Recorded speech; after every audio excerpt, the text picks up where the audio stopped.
Pirandello di Agrigento parlano gli abbonati. Così come avviene infatti nei più grandi e prestigiosi teatri d'Italia e non solo, anche per il Teatro Pirandello di Agrigento si è deciso di dare la parola agli abbonati per indirizzare al meglio le scelte future della Fondazione Teatro Pirandello. E in coincidenza col debutto dello spettacolo Il Borghese Gentiluomo è stato distribuito a ciascuno dei presenti un questionario da compilare e restituire a fine serata.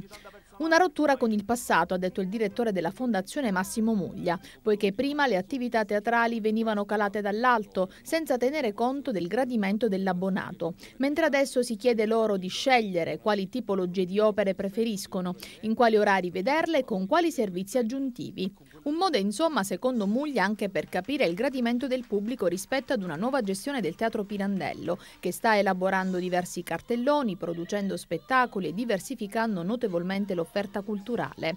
Non è poi un caso che la Fondazione, così come ha auspicato anche dal sindaco Marco Zambuto, si apra alle scuole superiori e al polo universitario per interessarli a programmi specifici per incentivare il pubblico giovanile ad accostarsi al teatro.